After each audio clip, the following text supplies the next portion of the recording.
United Liberation Front campaigned for a separate Tamil state for Tamils and won support of large sections of the Tamil population in the north and east. The TULF became the main opposition party.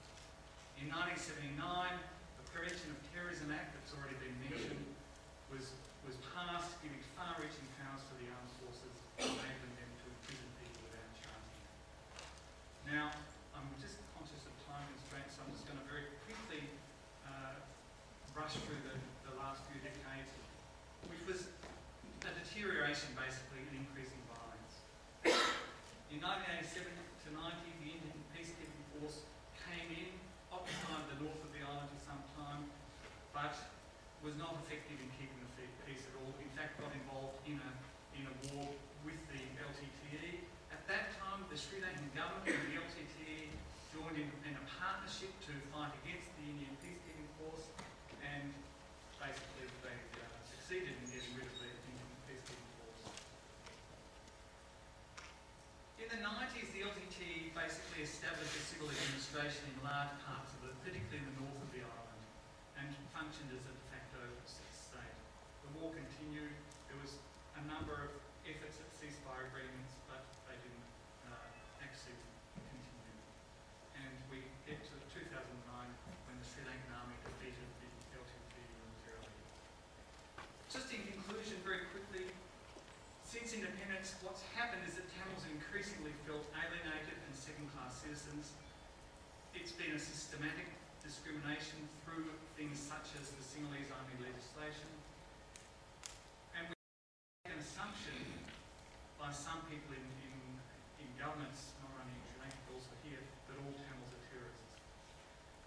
I think what we need is that all communities in Sri Lanka need to feel that they can live here in safety and dignity with human rights. Otherwise, Tamils will either continue to leave as refugees or the conflict would arise again. And I suppose the last thing I want to leave you with is an important quote, I think, and that is that those who do not learn from history are doomed to repeat it.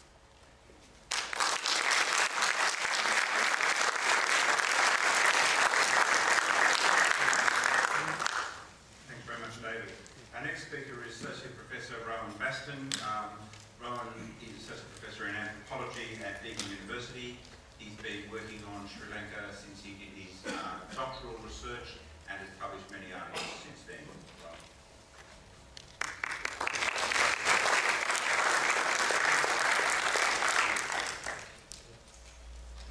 Thank you, and also thank you everyone for coming, and thank you particularly to Bobby Sunderland for your efforts to make this evening happening. Just quickly about myself.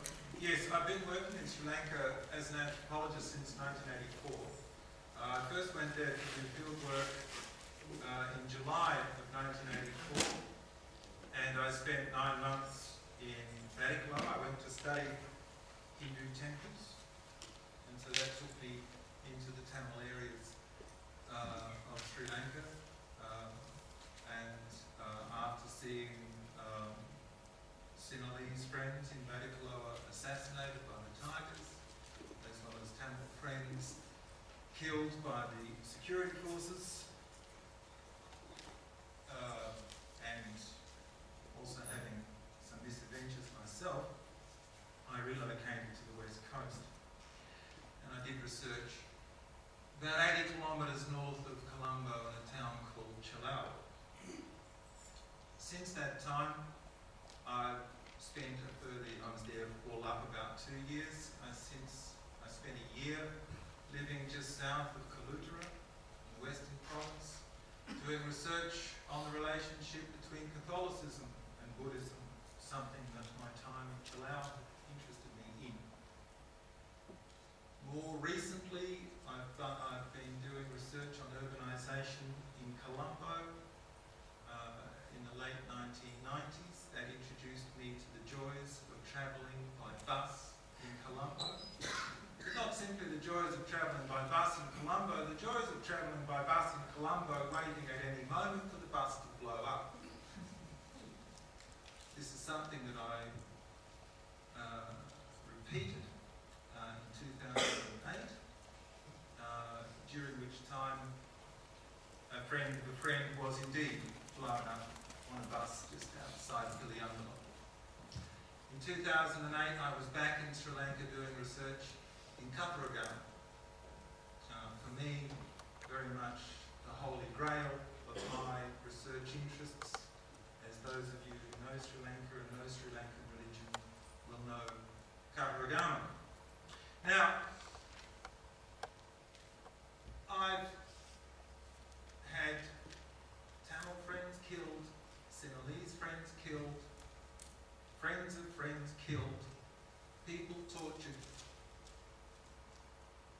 They've been killed by the security forces, they've been killed by the Tigers, they've been killed by the JVP. I really want to start by stressing that a lot of people have been killed. One of the things that strikes me, though, in the media representations, and it's already apparent tonight, actually. It was there in that Al Jazeera report, and I think it was actually there also in David's presentation just then when he spoke about, in a sense, the starting point for the discussion, 1983. Again, in the Al Jazeera report, a civil war that's been going for 26 years. Now, I noted that in the Reuters timeline for the conflict that was published for general public information in, I think it was April or May of this year, the timeline of the conflict, again, July 1983. Now, this is something that I'm not wishing to deny the relevance of July 1983, but I also think it's an error. I think it's an error to think of Sri Lanka's conflict as an ethnic conflict. I regard Sri Lanka's conflict as a civil war. It's a civil war, and like every civil war, it involves a state and its citizenry, and the relationship between the state and its citizenry. And the reason why I don't like the timeline is because, and you can see it in that Reuters report, it was briefly mentioned there in David's presentation, and that is the relationship between the Sri Lankan state and the JVP, the two JVP uprisings in 1971 and in 1987-89. In those uprisings, thousands of people were killed. Now, after 1971, the JVP insurgency, the JVP leader, Rohan Wijayawira, subsequently estimated the number killed at, I think it was 8,000. Some people talked in terms of 15,000, but it was about 6,000 to 8,000 people were killed when young Sinhalese took arms against the state in what turned out to be, a major folly in how they went about it. In 1987, 1989, the JVP reappeared, re-emerged, a second insurgency took place. The second insurgency was much more a civil war, because the JVP didn't simply try and take up arms against the state. They actually tried to create a shadow state that worked at night, exercised a sense of summary justice, kangaroo courts. It killed people for what it regarded as enemy activities. It demanded strikes and so on. The great motivation for it was the Indian invasion. The Indian peacekeeping force